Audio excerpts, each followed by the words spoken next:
Buenas tardes. Vamos a dar comienzo al cuarto y último panel de estas jornadas. Em, este panel se titula Pluralismo, Exilio y Tensiones en torno a la experiencia liberal. Si hay algo que con Darío estamos muy satisfechos es sobre todo la permanente mención a el haber puesto liberalismo en plural, haber hecho referencia a los liberalismos del siglo XIX para estas jornadas. Y creo que en esta mesa vamos a continuar en esa tónica, ¿no? Me parece, por lo menos por los títulos que asoman, me parece que va a haber más de esta cuestión, ¿no? Eh, Voy a presentar en primer término a Leandro Lozada y le voy a dar la palabra. Leandro es profesor, licenciado y director en Historia por la Universidad Nacional del Centro de la Provincia de Buenos Aires, en Tandil, especialista en Historia Atlántica y conectada, Historia de las élites, Historia Política e Historia del Pensamiento Político. Actualmente es investigador independiente del Consejo Nacional del CONICET, profesor titular en la Escuela de Política y Gobierno de la UNSAM, Universidad de San Martín, director del Instituto de Investigaciones Políticas de la misma universidad, además de dictar cursos en nuestra maestría de historia en la UTDT. Ha sido Wallace Fellow por la Universidad de Harvard for Italian Renaissance Studies, profesor e investigador visitante en la École d'études en Sciences Sociales de París, Freie Universität Berlín, Università degli Studi di Milano, per Stranieri di Siena también, Universidad Complutense de Madrid, Centro de Estudios Políticos y Constitucionales, y Universidad de Girona. Entre sus publicaciones, tiene destacadas libros como Maquiavelo en la Argentina, Usos y Lecturas 1830-1940, Historia de las élites en Argentina, desde la conquista hasta el surgimiento del peronismo, La alta sociedad de Buenos Aires en la Belle Époque. Y por último, el libro que, bueno, eh, no figura acá, el de liberalismo, que Sí, sacaste justo. tu último, Sí, justo. sí. Por eso te invitamos, ¿Viste? salido el año pasado. Sí. Así que bueno, me complace muchísimo eh, que pasarle la palabra para que arranque su ponencia. Gracias. Bueno, ¿qué tal? Buenas tardes. Gracias, Klaus, Darío, a la universidad por la invitación, por la presentación. Es un gusto enorme estar en estas jornadas con un tema tan convocante, ¿no? Bueno, sí, la presentación tiene por título Liberalismo y Pluralismo, una mirada histórica sobre una relación problemática. Y como planteaba Klaus recién, lo que voy a comentar acá, lo que quiero compartir con ustedes, se basa a grandes rasgos en un libro que publiqué el año pasado, obviamente apoyado en historiografía, pero también con una propuesta un poco más ensayística, por decir así, más libre, sobre, bueno, la historia de la relación entre el liberalismo y la democracia en la Argentina, para pensar algunas claves de la historia de la democracia liberal. Eh, Mi punto de partida con relación a la democracia liberal, obviamente es entender por democracia liberal una forma de gobierno, un régimen político, ¿no? Estado de Derecho, libertades individuales, soberanía popular, gobierno representativo, pero también una forma de convivencia política, ¿sí? Una forma de convivencia específica definida por la existencia del conflicto, por el reconocimiento del conflicto como un dato de la vida colectiva, legítimo, porque, bueno, es el fruto de intereses y de opiniones en tensión y que por lo tanto es imposible de resolver, probablemente además no es deseable que sea resuelto, pero en la que la apuesta es que se pueda procesar o elaborar políticamente, institucionalmente ese conflicto.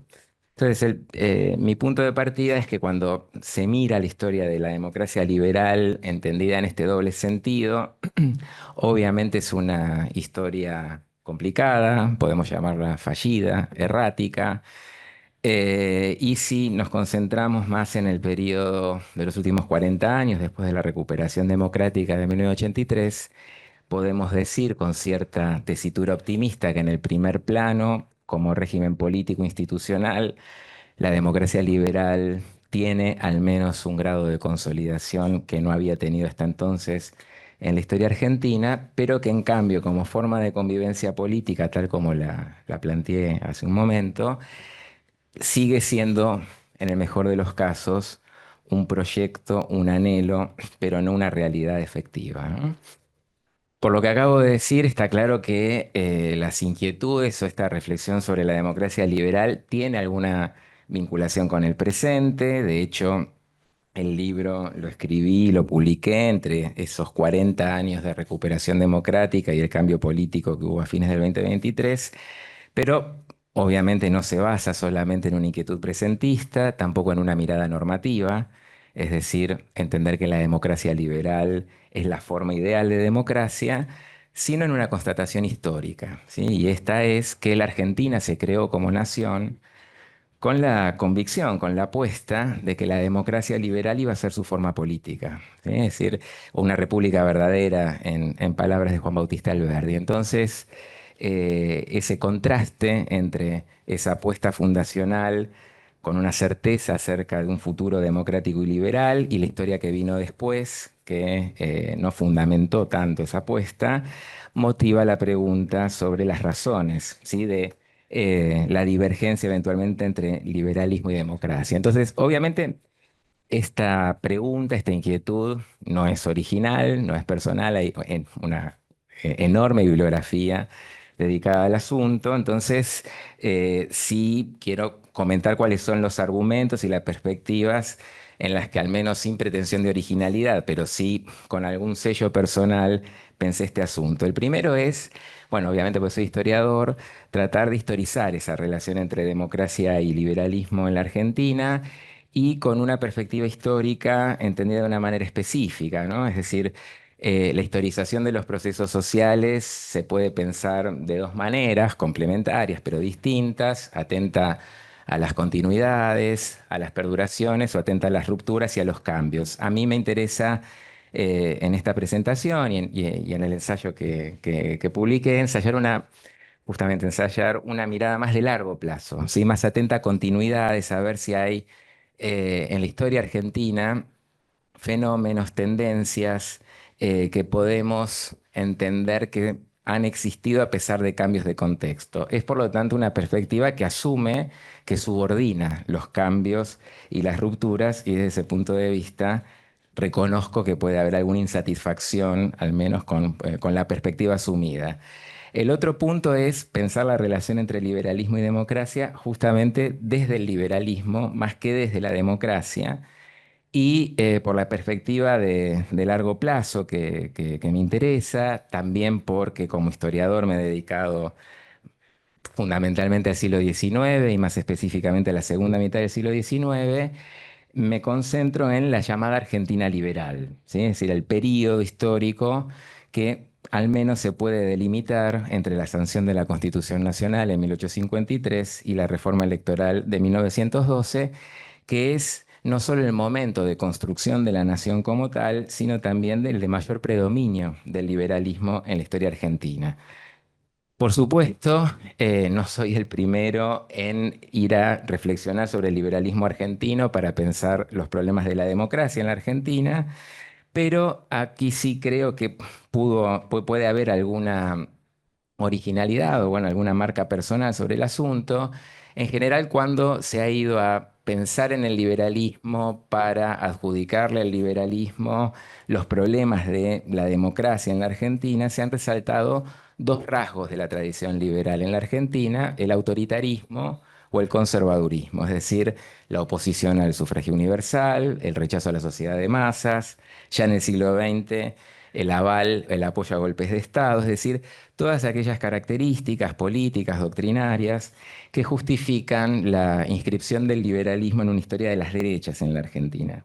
A mí me interesa, en cambio, otra faceta, que es la del pluralismo, ¿sí?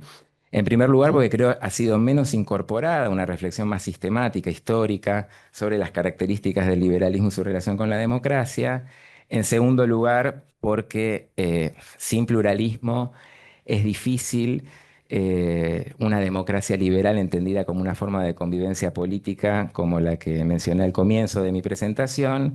Y en tercer lugar, porque es un rasgo específicamente liberal, ¿no? Es decir, el autoritarismo y el conservadurismo son objeto de polémica dentro de la tradición liberal. Por lo tanto, hay experiencias políticas, argumentos doctrinarios que pueden avalar una convergencia entre autoritarismo y liberalismo o entre liberalismo y conservadurismo.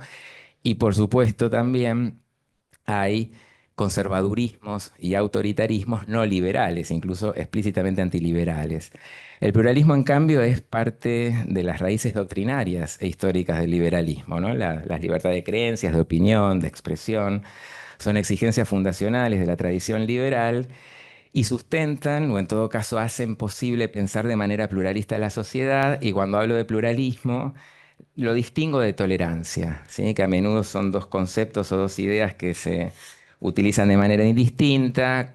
Tolerancia en parte puede entenderse como la aceptación de fenómenos que reprobamos, por eso los toleramos.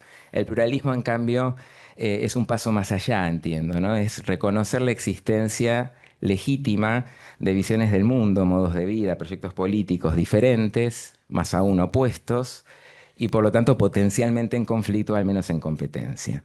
Entonces, en síntesis, lo que me interesa proponer es si los problemas del liberalismo argentino para la democracia, al pensarlos históricamente, pueden tener una razón no solo en su oposición a principios democráticos, la soberanía popular o el sufragio universal, sino en su contradicción con un principio típicamente liberal, que es el pluralismo.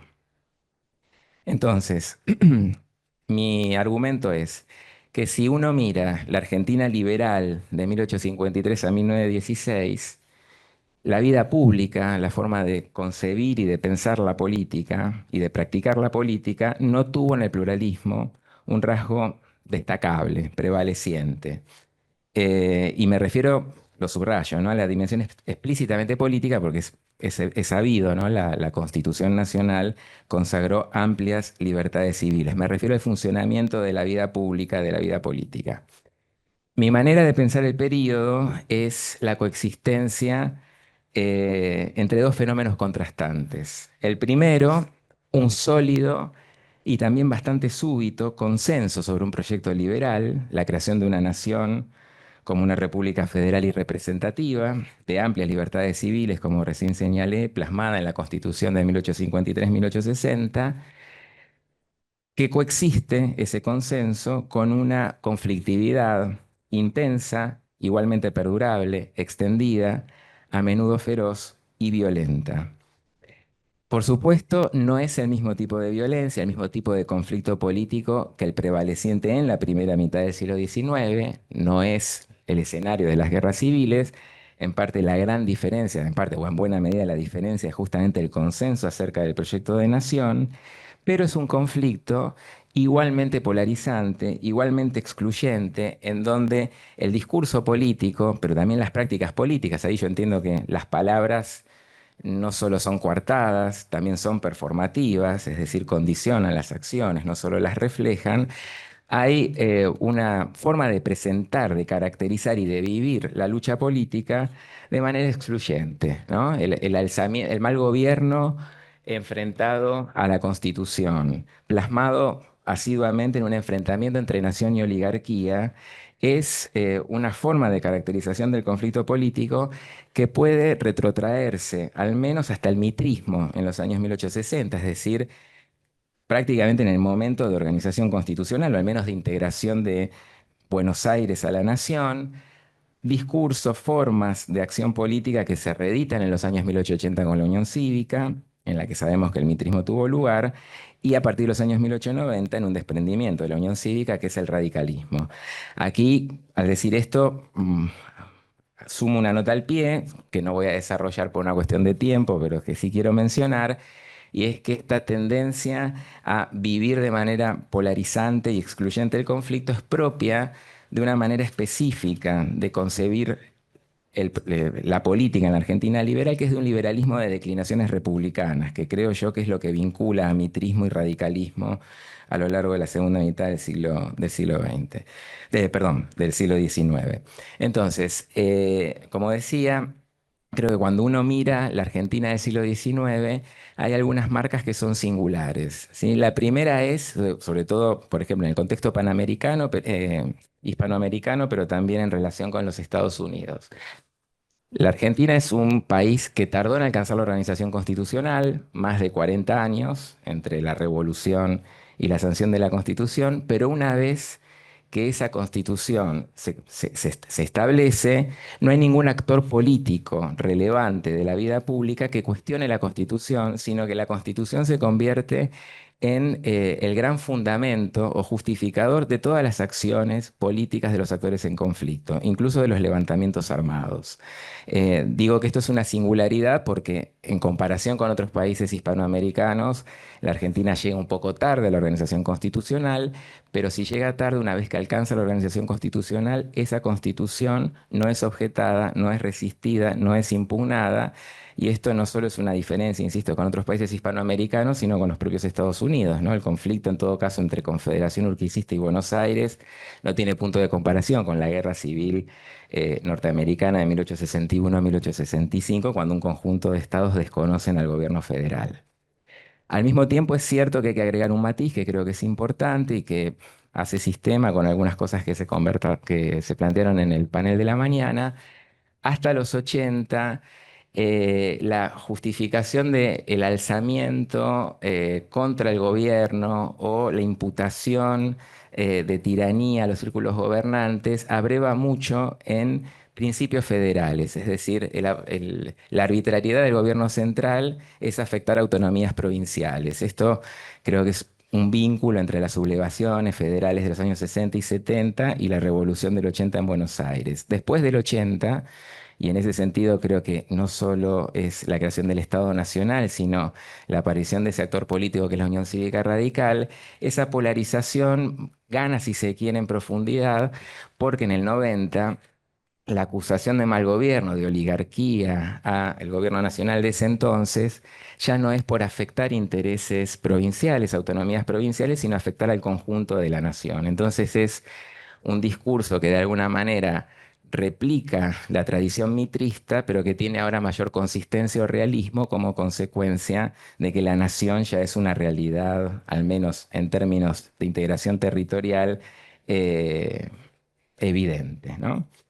Entonces, entiendo que la vida pública entre 1853 y 1912 tuvo un formato polarizante, inclusive excluyente, que frecuentemente estuvo acompañado de la negación de legitimidad del adversario. Lo que quiero subrayar es que si este fenómeno no es nuevo, al mismo tiempo se diferencia, no lo podemos equiparar con el de las guerras civiles de la primera mitad del siglo XIX y tiene como gran singularidad que ocurre en un momento donde todos los actores políticos se identifican con un proyecto que se dice liberal. ¿Sí? Entonces, es decir, la forma de hacer política cuando la Argentina se hizo como nación careció de pluralismo y esto ocurrió cuando prevaleció una tradición que a priori debería haberlo promovido. Quiero aclarar que con esto no pretendo reeditar un argumento bastante tradicional, que fue el de plantear que la Argentina tuvo un liberalismo poco liberal, ¿sí? Un liberalismo imperfecto, y que es esa imperfección del liberalismo lo que explica que la Argentina no haya tenido una democracia liberal sólida. Por el contrario, yo entiendo que este liberalismo poco pluralista del siglo XIX es perfectamente entendible como liberal, al menos por dos razones. La primera, porque cuando pienso sobre todo en el liberalismo que culmina plasmándose en la Constitución del 53, ¿no? Es decir, las ideas, por decir así, de la generación del 37, es un liberalismo posrevolucionario.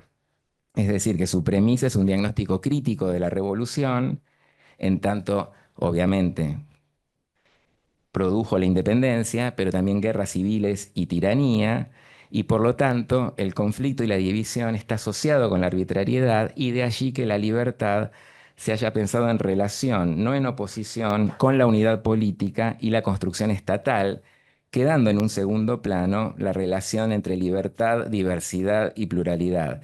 En esto, desde ya el liberalismo argentino no es una excepción. Al menos buena parte de los liberalismos hispanoamericanos de mediados del siglo XIX comparten esta característica. Ahora está esta otra segunda característica del liberalismo decimonónico argentino, que creo que sí es una singularidad y al mismo tiempo permite entender su carencia de pluralismo, que es su hegemonía, ¿no? El hecho de que haya habido un consenso político prácticamente unánime alrededor del proyecto liberal de nación. En ese sentido, entiendo que la Argentina liberal muestra un fenómeno interesante para la historia, pero también para la teoría política, y es que la polarización excluyente no es el resultado de dos visiones antagónicas, incompatibles, enfrentadas, sino del consenso político ideológico, ¿no? Es decir, en un escenario donde los actores decían identificarse con un mismo proyecto, el rival necesariamente debía ser presentado como la negación y lo opuesto a él. Desde este ángulo de observación, el carácter liberal de ese proyecto, esta es mi interpretación, no hace paradójico o contradictorio un conflicto entendido y afrontado en términos excluyentes por los protagonistas. Su contenido es secundario frente a la forma de conflicto que promueve el hecho de que sea compartida la referencia o el fundamento en el que se basan las acciones políticas propias y de los adversarios. Aquí también una nota al pie, ¿no? En algún punto uno puede plantearse que y lo he dicho al comienzo, ¿no? Que la política es conflicto y que en ese sentido el conflicto a menudo tiende a expresarse de forma polarizante porque es un conflicto muy eficaz políticamente, ¿no? La presentación del conflicto en forma polarizada. Entonces, en ese sentido uno podría decir la naturaleza misma de la política es incompatible con el pluralismo que requiere la democracia liberal, pero bueno, sin caer en extremos schmittianos o maquiavelianos, eso es otro tipo de discusión. Yo lo que estoy queriendo señalar aquí es no tanto la excepcionalidad, perdón, del liberalismo por promover polarización, sino el tipo de polarización que tuvo lugar durante la Argentina liberal. Entonces, en conclusión, el argumento que quería compartir es que si se toma una perspectiva histórica de largo plazo y atenta a continuidades más que a cambios, se puede pensar que hubo una matriz originaria de hacer y pensar la política, originaria, porque justamente ocurrió en el momento de creación de la Argentina, que a su vez fue el de mayor importancia del liberalismo, definida por la ausencia de pluralismo político. Puede resultar paradójico, pero es mi impresión de que una clave importante por su profundidad histórica de los problemas de nuestra democracia liberal es una carencia típicamente liberal de la cual el liberalismo argentino fundacional del siglo XIX es responsable. Entrando en un terreno más conjetural, hacia adelante, creo que plantear una cultura política, por decirlo de alguna forma, que toma cuerpo en el momento de creación de la Argentina bajo signo liberal y perdura a través del tiempo, permite pensar afinidades entre la Argentina liberal y momentos y fenómenos posteriores, que tanto para sus críticos como para sus simpatizantes se suelen ver como opuestos. Por ejemplo, para decirlo también con una expresión coloquial, la Argentina nacional y popular, ¿no? Es decir, en algún punto entiendo que hay una cultura política en la Argentina que revela conexiones entre liberalismo y populismo, ¿no? Me refiero a una morfología común, por debajo de cambios coyunturales y de contexto, donde nación y oligarquía, ¿no? Pueden pensarse como significantes vacíos, categorías perdurables para representar el conflicto político, que obviamente cambian de significado, cambia la intensidad de la disputa, cambia la rigidez de cada uno de esos componentes y de la frontera entre ambos, entre el liberalismo del siglo XIX, el radicalismo de la primera mitad del XX, el nacionalismo antiliberal y el peronismo, pero donde al mismo tiempo hay una morfología compartida. Y para terminar ahora sí, yo creo que mirar las cosas así, al menos a mí, me permite distinguir tres planos que a menudo se suelen confundir. Por un lado, la importancia histórica del liberalismo en la Argentina, al menos o nada menos haber construido el Estado Nacional, los usos políticos y apropiaciones presentes, ¿no? De la tradición liberal decimonónica, es decir, qué aspectos, qué facetas, qué personajes se recuperan de ese liberalismo para justificar críticas o adhesiones a ofertas políticas contemporáneas y su relevancia y pertinencia para el presente y futuro de la democracia en la Argentina. En ese sentido, yo creo que si la intención o el diagnóstico es la necesidad de incorporar pluralismo a nuestra convivencia política, el liberalismo del siglo XIX tiene bastante poco que ofrecernos. Bueno, muchas gracias.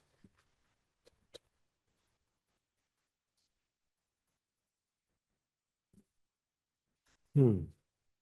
Muchas gracias, Leandro. Voy a presentar ahora la siguiente ponencia a cargo de Ignacio Zubizarreta, Exilio, Saberes Reinserción, la generación del 37 entre la proscripción y la construcción de instituciones liberales 1829-1861. Ignacio es historiador especializado en el periodo político argentino que comprende los años 1820-1862, actualmente con filiación institucional en la Universidad de La Pampa. Ha recibido una maestría en historia por la Universidad Nacional de 3 de Febrero y posteriormente un doctorado en historia en la Universidad Libre de Berlín con la tesis Los unitarios, faccionalismo, prácticas, construcción identitaria y vínculos en una agrupación política democrática decimonónica 1820-1852, con lo cual va a estar muy ligado a la presentación de hoy, me imagino. Esta tesis tuvo una mención magna cum laude. Ha dictado cursos en distintas universidades, destacándose la UBA, la Universidad Nacional de 3 de Febrero, el Institut, tengo que pronunciar en francés, Institut Ciencias d'études políticas. politiques de París, Sciences Po, y la Universidad de SEMA. Dirige un proyecto de investigación en la 3 de febrero sobre faccionalismo político en la primera mitad del siglo XIX y ha publicado numerosos artículos artículos especializados y capítulos en libros en distintos países. Su libro sobre los unitarios, tengo que destacarlo también, publicado por Sudamericana. Acá nos dice, creo que fue en 2014, ¿puede ser? 2014. Con lo cual es todo un experto sobre el tema del unitarismo y, por lo tanto, de la presentación que está por exponer. Gracias, Ignacio. Bueno, muchas gracias a ustedes, a la Universidad de Itela, bueno, a Darío, a Klaus por invitarme. Se me escucha bien, ¿no? Sí, perfecto. Así que ahora voy a hacer una presentación que no sé si se puede ver por la pantalla. Tenés ¿La tengo vos que el yo control. cambiar? Perfecto, ahí está bien. Perfecto. Lo mío va a ser algo un poquito diferente porque les voy a hablar en realidad de el fruto de una investigación reciente. Así que más que una reflexión como la que hizo Leandro, nos vamos a retraer en el tiempo, por ahí, la primera mitad del siglo XIX, y voy a hablarles de, más que nada, el fruto de una investigación que llevó en realidad varios años. Eh, Así que eso es lo que quiero compartir esta tarde con ustedes. Y para no perder el eje, tengo una presentación visual con algunas citas, con algunos gráficos, y voy a pasar a leer la introducción para no perderme y luego la conclusión, y en el medio voy a ir explicando un poquito los puntos centrales de la investigación. Así que bueno, cuando pensamos en la historia política del siglo XIX y en la lenta conformación del Estado argentino, solemos imaginarla como una sucesión de gobiernos, guerras y efemérides, pero hay una dimensión más silenciosa y a la vez decisiva, la experiencia del exilio. No fue un episodio lateral ni un paréntesis, sino un verdadero punto de partida.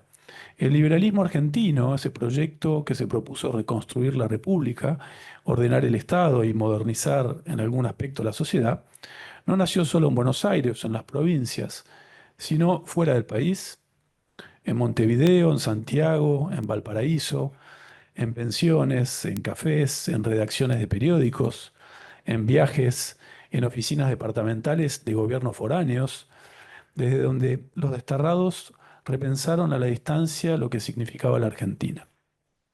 Entre 1829 y 1861, un importante sector de la sociedad vivió exiliado. Muchos habían sido perseguidos o censurados durante el rosismo. Otros habían partido antes, arrastrados por las guerras civiles. El exilio fue para todos una experiencia de ruptura y aprendizaje. La proscripción los expulsó, pero al mismo tiempo los obligó a pensar el país desde la ausencia, sin el peso de las urgencias locales, pero también sin los vínculos cotidianos que hacen posible gobernar. Ese desplazamiento geográfico se transformó pronto en un desplazamiento intelectual. Desde el exilio, figuras como Alberdi, Sarmiento, Gutiérrez o Mitre empezaron a escribir no ya contra Rosas, sino más allá de Rosas, sobre la educación, la ley, la representación, la ciudadanía, la economía y un largo etcétera.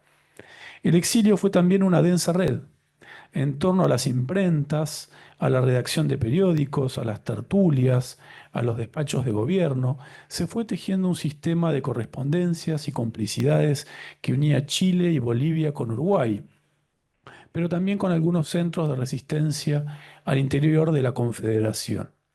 En esos espacios se cruzaban debates sobre la educación popular, el comercio, la abolición de aduanas internas o el papel del ejército en la vida civil. Podría decirse que el liberalismo argentino nació desplazado. Con la importante excepción de la experiencia rivadaviana unitaria, sus primeros ensayos, sus principales periódicos y hasta sus primeras polémicas se escribieron lejos del territorio hoy argentino. Pero justamente ese desplazamiento le dio perspectiva.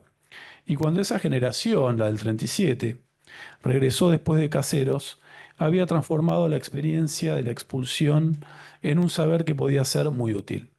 Pero lo más importante de nuestra propuesta es que ese saber no fue solo intelectual, un combate de ideas abstracto. Fue experiencia cotidiana y el lento y casi imperceptible trajinar en instituciones concretas. Y no solo de un puñado de iluminados, sino de amplias capas de exiliados, muchos de ellos hoy poco recordados, pero fundamentales en la tarea que comenzará luego del 3 de febrero de 1852 con la caída de Rosas. ¿Sí? Hasta aquí la introducción.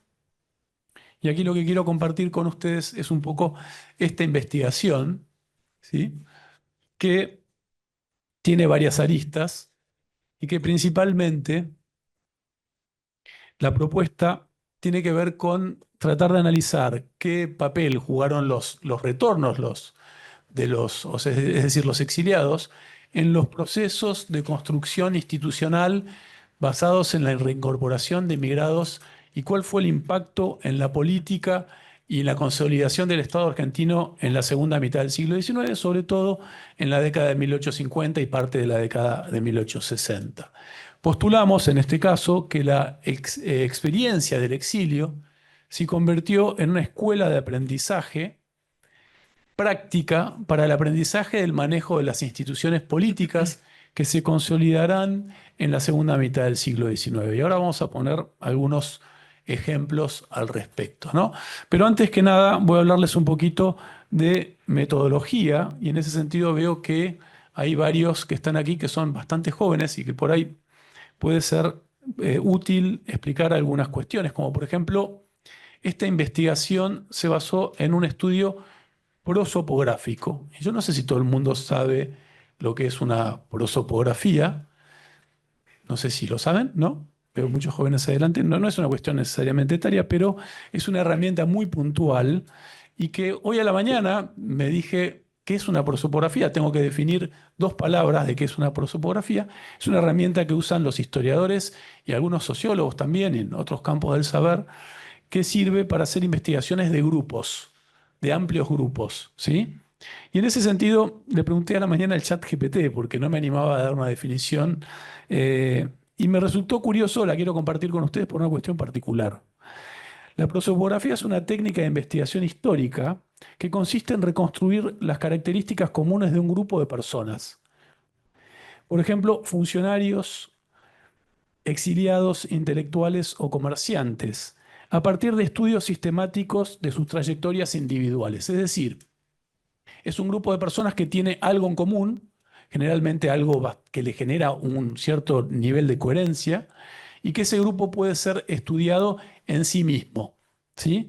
Y sobre todo, y acá está la cuestión que quería compartir, que me pareció interesante, sigue la definición del ChatGPT, la prosopografía busca identificar patrones colectivos como origen social, formación, redes familiares, vínculos políticos, itinerarios geográficos, y con eso se construyen bases de datos biográficas para observar cómo un grupo comparte comportamientos, ideologías o roles dentro de estructuras históricas. Por ejemplo, un historiador podría hacer una prosopografía de los exiliados argentinos de 1840, analizando su educación, sus redes, sus publicaciones y sus lugares de destino para entender cómo actuaron colectivamente en el exilio. Y ahí lo que me sorprendió es que el ChatGPT me dio el ejemplo de los exiliados argentinos de 1840, que es justamente... Y ahí me agarró la duda si me espía demasiado el ChatGPT, pero me vino como anillo al dedo. Entonces, básicamente lo que hice fue con un colega que se llama Edward Blumenthal, que no está acá, está muy lejos, pero los dos nos pusimos a trabajar sobre este grupo de exiliados. ¿Y a dónde viene la cuestión de la generación del 37? Bueno, la generación del 37 fue la lanza de muchos de estos exiliados que va a servir para, digamos, cohesionarlos y para luchar contra el rosismo y volver al país, ¿no? Entonces, dentro de eso, nosotros con Edward armamos una base de datos de cerca de 900 exiliados, dentro de los cuales están los principales miembros de la generación del 37 y los cuadros secundarios también, ¿sí? Entonces, bueno, aquí no quiero detenerme porque hay muchos detalles y no me va a dar el tiempo, pero básicamente, si quieren esto lo hablamos después en la media hora que nos va a quedar, pero básicamente juntamos una base que armé yo sobre exiliados principalmente en Uruguay y una base de exiliados que armó Edward en Chile, Perdón, ¿sí? ¿podés repetir la cifra? Cerca de 900. ¿Qué representatividad tiene ese grupo de 900 exiliados, de los cuales de los más prominentes sabemos mucho, de los menos prominentes sabemos menos, y de algunos solo sabemos casi nombre y apellido, ¿no? Como se puede ver en la presentación, hemos considerado, cuando hemos estudiado este grupo, más que nada, después lo voy a analizar más en detalle, por cargos, los cargos o las profesiones que ocuparon, y hemos contabilizado cargos más que personas. Después lo voy a explicar más en detalle, pero la representatividad de este grupo es bastante importante porque, digamos, de cuántos exiliados estamos hablando en este periodo de la primera mitad del siglo XIX y sobre todo como consecuencia de las políticas de Rosas y de sus aliados, los gobernantes de muchas provincias, sobre todo entre el 35 o del 35 en adelante y del 40 en adelante, con, digamos, mayor razón.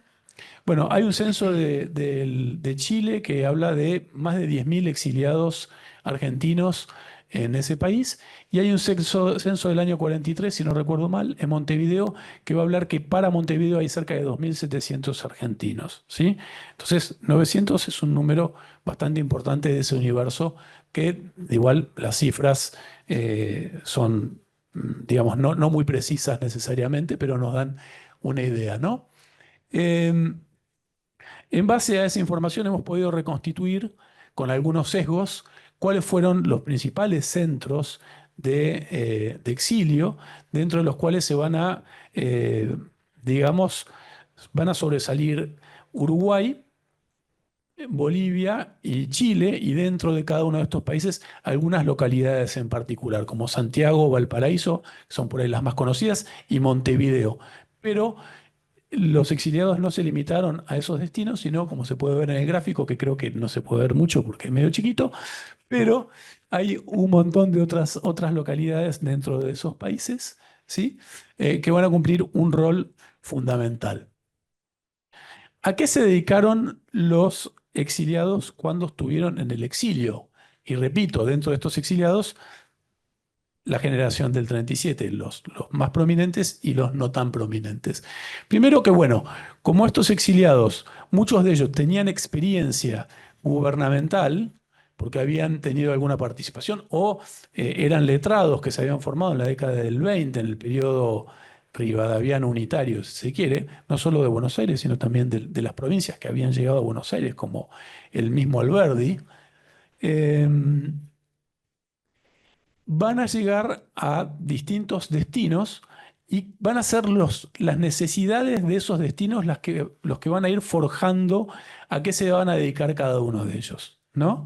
Entonces ahí tenemos, por ejemplo, personas o personajes que no tuvieron mucha relevancia hasta ese momento, como Sarmiento, que van a explotar o van a tener una importancia muy grande en la década del 40 en Chile, y otros que venían con muchos galones, como por ejemplo el general Lamadrid, pero también con muchas derrotas, que va a llegar a Chile y no va a encontrar ningún tipo de destino importante, porque Chile buscaba o necesitaba un perfil bastante diferente de otros lugares, sobre todo para incorporarlos como, digamos, en puestos vinculados a oficios o trabajos que son bastante novedosos para la época, ¿no? En un proceso, primera mitad del siglo XIX, de construcción gradual del Estado, donde sabemos que en Chile fue un poco más consistente ese camino que en otros países latinoamericanos, ¿no?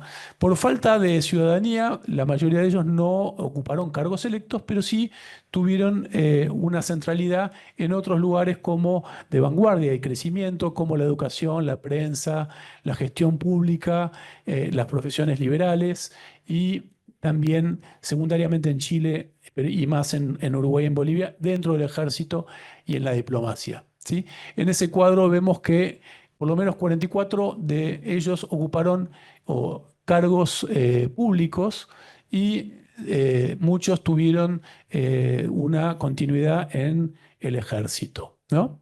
Ahora, no tengo mucho tiempo para detenerme en esto, pero ahí lo que presento son algunos de los ejemplos notables. No tendríamos que limitarnos a eso porque hemos encontrado muchos ejemplos no tan notables, pero ahí de los más conocidos podemos ver que en Bolivia, Facundo Zuviría, Benjamín Villafañe o Félix Frías se dedicaron a la prensa, pero también no solo a la prensa, sino, por ejemplo, a tareas diplomáticas, y esto es bastante curioso. Bueno, la formación de los estados era incipiente y eso permitía que, por ejemplo, Frías fuese cónsul en Valparaíso representando a Bolivia, o Domingo Oro en Perú, cumpliendo un rol similar, o incluso Paunero en Uruguay, ¿sí? Otros se dedicaron al ejército en Bolivia, Alvarado, Crisóstomo Álvarez, Paunero mismo, ¿sí? En materia educativa, tenemos a estos exiliados cumpliendo un rol relevante en la creación de institutos educativos. Por ejemplo, en Bolivia, ahí no lo digo, pero también en Perú, en Chile, en menor medida en Uruguay, las hermanas de Sarmiento, ¿sí? Las hermanas o los hermanos Cabezón, los hermanos Zapata, ¿sí? Vemos como hasta clanes familiares que se van a dedicar a cuestiones educativas. Después hubo juristas, uno de los más conocidos fue Gabriel Ocampo, que acá no es muy conocido, pero en Chile fue muy importante. En Uruguay también, pero bueno, lo tenemos a Pacheco Lloves, que fue ministro de Guerra, a José María Paz, que fue comandante general de armas durante el sitio de Montevideo, y también los más por ahí conocidos que estuvieron muy vinculados a la prensa, la prensa sobre todo en Uruguay, con tinte muy antirrocista, los conocidos Esteban Echeverría, Gutiérrez, Mármol, Alsina y Varela, entre otros, ¿no? ¿Qué pasa cuando vuelven? ¿Sí? ¿Cuánto me queda más o menos? Quedan unos poco más de 10 minutos. Perfecto, perfecto, vamos bien. Bueno, ¿a qué se van a dedicar? Y aquí lo que me interesa es el nexo entre qué es lo que hicieron en el exilio y a qué se van a dedicar cuando vuelven, ¿no? Y aquí, bueno, me voy a tener que pasar por alto toda la cuestión de todo lo que va a suceder después de Caseros, pero es todo bastante complejo. Pero tiene que ver con que van a ir muchos de ellos ocupando lugares centrales y no tan centrales dentro de las instituciones, ¿sí? Que se van a ir consolidando después de Caseros, considerando que muchos de ellos, por un lado, van a ir a cumplir roles significativos en sus provincias nativas, ¿sí? Siguiendo lógicas de exilio bastante regionales, ¿no? Los del Cuyo van a Chile y regresan al Cuyo, los del norte van a Bolivia. Muchos terminan en Chile finalmente porque en Bolivia la inestabilidad los expulsa. Algo similar ocurre en Uruguay. Chile presenta un grado de estabilidad mayor. Entonces, lo que vemos es que cuando regresan van a regresar a tres destinos principales. Muchos regresan a Buenos Aires, pero muchos al poco tiempo van a instalarse en Paraná, que va a ser la capital de la Confederación Argentina, cuando Buenos Aires se separe del Estado, Buenos Aires se separe de la Confederación, ¿sí? Que va a durar 8, 9, 10 años esa separación. Y vamos a encontrar también a otros exiliados que van a pivotear entre las provincias y las capitales, ya sea Buenos Aires o Paraná. ¿A qué se van a dedicar? Bueno, pese a que había dentro de la generación del 37 planes de reconstrucción postcaseros bastante favorables a las ideas liberales y, si se quiere, de pacificación, como por ejemplo, las bases de Alberdi, Argirópolis de Sarmiento, etcétera, etcétera. Ese periodo de paz va a tener que esperar, nosotros lo sabemos muy bien, y eso va a implicar que muchos de los soldados van a ser reincorporados a las filas de los distintos ejércitos. O sea, la profesión militar va a gozar todavía de mucha salud. Lo que vemos es un crecimiento muy grande de los exiliados que van a ocupar cargos públicos, y algo que no sucedía antes, cargos electos. Es decir, hay cargos que son más bien administrativos, otros que son más ejecutivos y otros que son electos, ¿sí? Y en ese sentido, dentro de lo que son los cargos políticos y administrativos, lo que vamos a ver es dentro de instituciones con proyección liberal, como puede ser el avance de la educación en este momento y demás, son instituciones que van a demandar recursos humanos, y lo que vamos a ver justamente dentro de esa reinserción es que hay un porcentaje muy grande que va a ocupar cargos civiles y administrativos de primera línea, ¿sí? Ahora los vamos a ver: diplomáticos, ministros, miembros de la corte, etcétera, y otros de menor jerarquía en calidad de jueces de paz, tesorero municipal, director de escuela, comisarios, etcétera. Y finalmente un porcentaje muy grande también de cargos electos, desde presidente, gobernador a representantes provinciales, etcétera, ¿no? Después, dentro de, digamos, y en plena continuidad con la expertise que habían ido adquiriendo en el exterior, sobre todo en Chile, vamos a ver a un grupo de exiliados y miembros de la generación del 37 que van a cumplir un rol fundamental en tareas vinculadas a la educación y a la expansión de la educación. Sarmiento es el caso más paradigmático, en un primer momento como jefe de escuelas en el año 56 en Buenos Aires, pero también con la reactivación de la Universidad de Buenos Aires, que va a estar bastante frenada en el periodo rosista. Y fíjense que 3 de los 4 rectores de la Universidad de Buenos Aires, luego de Caseros, van a ser exiliados políticos. Estamos hablando de Barros Paso, de Gutiérrez o de Vicente Fidel López. En las provincias va a haber también una expansión de la educación, se van a crear muchos colegios, tenemos ahí nombres importantes: Manuel Zapata, Bienvenida y Procesa Sarmiento, las hermanas de Sarmiento, Emilio Godoy, Mariano Cabezón, Los Bedoya, Villafañe, etc. Otro tanto va a suceder con la expertise que van a adquirir en el periodismo, se van a reinsertar en el periodismo de la Confederación y de Buenos Aires, considerando la renovada libertad de prensa, y en ese sentido los trabajos de Fabio Wasserman y Letieri dan cuenta justamente de este proceso. Los exiliados van a ser los directores de los 4 periódicos más leídos y más importantes de Buenos Aires: El Nacional, Vélez Sarsfield, Sarmiento, Los Debates, Mitre, La Tribuna, Los Hermanos Varela, El Orden de Félix Frías, y otro tanto va a suceder en las provincias, ¿sí? No tengo mucho tiempo para explayarme.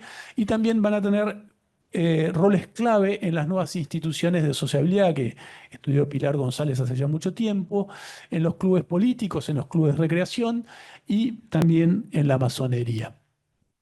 Así que ahora, ya para cerrar, voy a leer la conclusión. La idea de que la proscripción fue una experiencia incubadora de la organización nacional argentina se resaltan los escritos de algunos de los mismos emigrados. Por ejemplo, en el Facundo, Sarmiento menciona los exilios en Europa, Brasil, Bolivia y Chile, y el impacto que tuvieron en la formación de una clase que dirigirá una futura república unificada y que tendrá un destacado rol en los gobiernos de provincia. Aquí cito a Sarmiento. Los jóvenes estudiosos, dice Sarmiento, que Rosas ha perseguido, se han desparramado por toda la América, examinando las diversas costumbres, penetrado en la vida íntima de los pueblos, estudiado sus gobiernos y visto los resortes que en unas partes mantienen el orden sin detrimento de la libertad y del progreso. Notado en otras los obstáculos que se oponen a una buena organización. También Alberdi percibe la importancia de lo que llamó la provincia flotante en la constitución de la literatura y del pensamiento político argentino. Y aquí lo cito a Alberdi. Casi toda nuestra literatura liberal se ha producido en el suelo móvil, pero fecundo de esa provincia nómada, ¿sí? Pasamos de provincia flotante a provincia nómada. Como ambos pensadores notaron, esta experiencia incluye las profesiones claves para la creación de instituciones republicanas y la imaginación de una nacionalidad romántica: periodismo, derecho, educación y las capacidades necesarias para gobernar. En el fondo, lo que sugieren es que la juventud estudiosa aprendió a gobernar en buena medida gracias a la experiencia del exilio. El análisis prosopográfico permite precisar esta intuición al seguir las trayectorias de los exiliados por las actividades que realizaron en la proscripción y finaliza con la reinserción posterior a la batalla de Caseros. Destacamos la importancia que tuvieron los retornados en las instituciones rivales de Paraná y Buenos Aires, pero también su papel en la renovación de la institucionalidad provincial, cuyo papel en la construcción de un orden federal ha sido rescatado por la historiografía, aunque aún faltan estudios más detallados a nivel local. Y ya para cerrar, de los datos que arrojan las ocupaciones antes y después del retorno, se desprende la importancia de lo que podría denominarse la figura del letrado en su más amplia variedad de tareas, mientras siguió siendo importante la parte que se dedicó a las fuerzas militares, principalmente dentro de la oficialidad. El exilio rompe, en varios casos, con ciertas lógicas, obligando a readecuar las habilidades de los exiliados a las demandas concretas ocupacionales del país receptor. De este modo resulta evidente que muchas de las vocaciones militares se vieron truncadas en Chile, lugar que se caracterizó por potenciar las habilidades de los sectores letrados argentinos, brindando espacios en la prensa, la edición y la educación, y motivados por el impulso y los recursos del propio Estado chileno, pero también en el comercio y los servicios. El exilio en Uruguay y Bolivia fortaleció, no obstante, el perfil guerrero de muchos exiliados que fueron incorporados a las fuerzas riveristas y vallivianistas, lo que tampoco impidió que los sectores letrados pudieran hacer un aprendizaje en la variada prensa oriental y boliviana, en la política regional y en la diplomacia que sirvió de forma significativa después del retorno. Los gráficos que vimos permiten observar que la participación de los retornados en las fuerzas militares aumentó de forma notable, mientras que se triplicó el acceso a los cargos públicos con el desarrollo de nuevas instituciones y la revitalización de otras ya existentes, sobre todo las provinciales, sumado, como se dijo, a la existencia provisoria de 2 estados. En conclusión, es en la confluencia de estos sectores, particularmente los cargos públicos y las profesiones liberales asociadas a los procesos de construcción nacional, que se entiende mejor cómo el exilio sirvió de experiencia formativa en los saberes necesarios para gobernar con el retorno poscaseros. Así, un país más liberal comenzaba a surgir. Muchas gracias.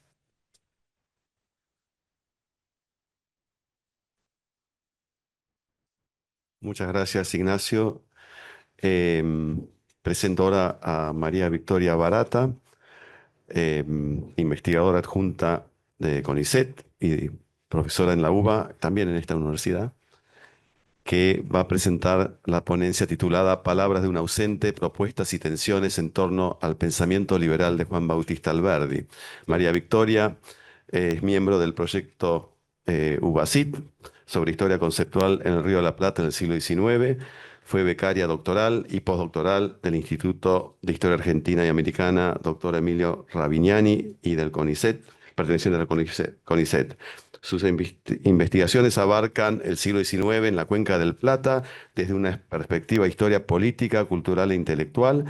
Específicamente se ha abocado al estudio de conceptos y representaciones en Argentina, Brasil, Paraguay y Uruguay durante la Guerra de Triple Alianza y en otros momentos históricos del siglo XIX en la región. Justamente dos de sus destacadas publicaciones son un libro sobre la Guerra del Paraguay y hace muy poco un libro sobre Alberdi, permiso, ya que lo tiene a mano, muestro, y hago un poco de propaganda porque es reciente y por lo tanto está en librerías. Así que bueno, te escuchamos. Gracias. Bueno, muchas gracias a Klaus, a Darío por la invitación. Es una alegría para mí estar acá en Ditela. Hace poquitos años tuve la oportunidad de reemplazar a Paula Bruno en Historia Argentina 3, bueno, historiografía. Y nada, fue una experiencia muy formativa para mí, así que nada, muy contenta de poder estar acá. Bueno, como Klaus mostró, voy a empezar un poco por el presente, por el principio, porque lo que me trae acá es un poco una anomalía. Es que este libro de Alberdi, que es un libro de divulgación en una editorial grande, digamos, es, el Grupo Planeta, nació de la coyuntura política. En ese momento se me ocurrió postear en una red social algo sobre Alberdi en relación a, estábamos en el verano del 2024, el presidente Javier Milei había presentado el paquete paquete de ley bases inspirado en Alberdi y se produjo ahí un debate político de apropiación de los usos políticos de la historia entre Milei, sus funcionarios que tuiteaban sobre el tema. Apareció también un tuit de Cristina Kirchner en ese momento citando una frase de Alberdi en los escritos póstumos para contradecir a Milei. Y después también apareció en uno de los recursos de amparo que presentan las organizaciones sindicales a la ley bases, en el fallo de un juez a favor de las organizaciones sindicales, el juez también citaba a Alberdi para darle la razón a- al, al sindicalismo en contra de Milei. Entonces, bueno, yo simplemente dije algo públicamente que por ahí para los historiadores es un poco obvio, pero por ahí en el debate público o periodístico no lo es tanto. Y dije que Alberdi era un pensador lo suficientemente ecléctico como para que cualquier político de cualquier tendencia en la actualidad pueda encontrar un Alberdi que le sea funcional, porque Alberdi fue liberal, fue republicano, fue monárquico, defendió a Francisco Solano López. Bueno, ese tuit lo leyó Ernesto Tenenbaum, me hace una entrevista, estaba escuchando la editora de Planeta, me dicen, hacete una biografía eh, para, para el público más amplio y hacela en 6 meses. Eh,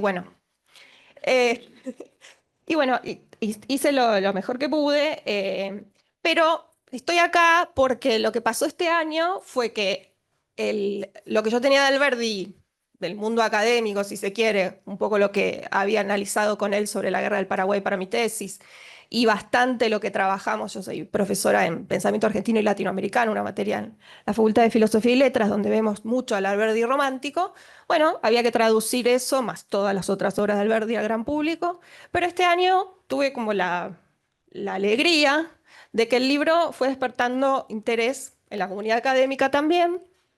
Y bueno, en este caso, como vamos a ver los liberalismos, se me ocurrió de alguna manera profundizar, porque obviamente en el libro de divulgación está un poco, no diría por encima, pero hay mucho de lo que ya, yo recojo bastante todos los debates, bueno, ahí lo veo a Natalio,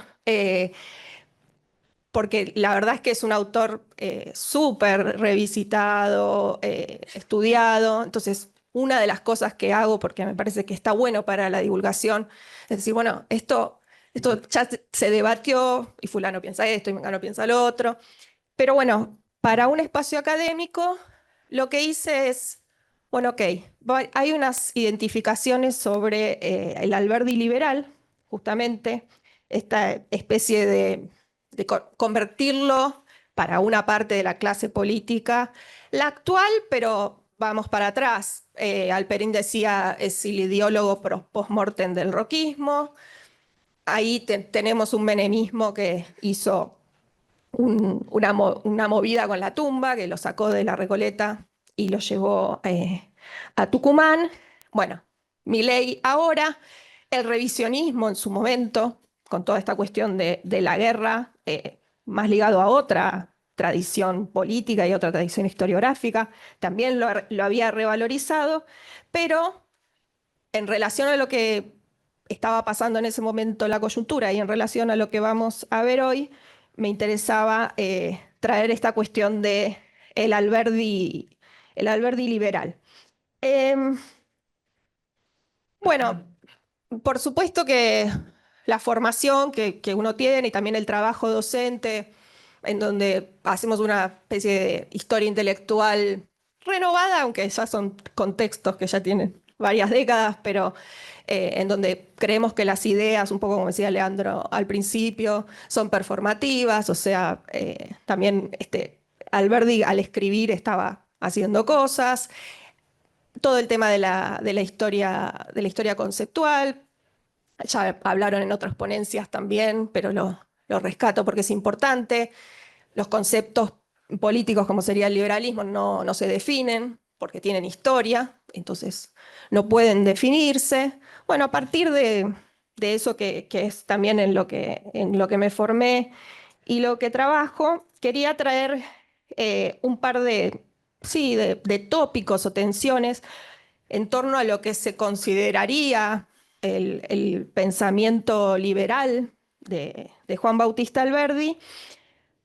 Son muchos, no puedo hablar de todos y creo que decidí hablar quizás de los que creo que menos por ahí se trabajaron o que a mí, al hacer el trabajo, llamaron la atención, que, sí, que no estaban tan trabajados.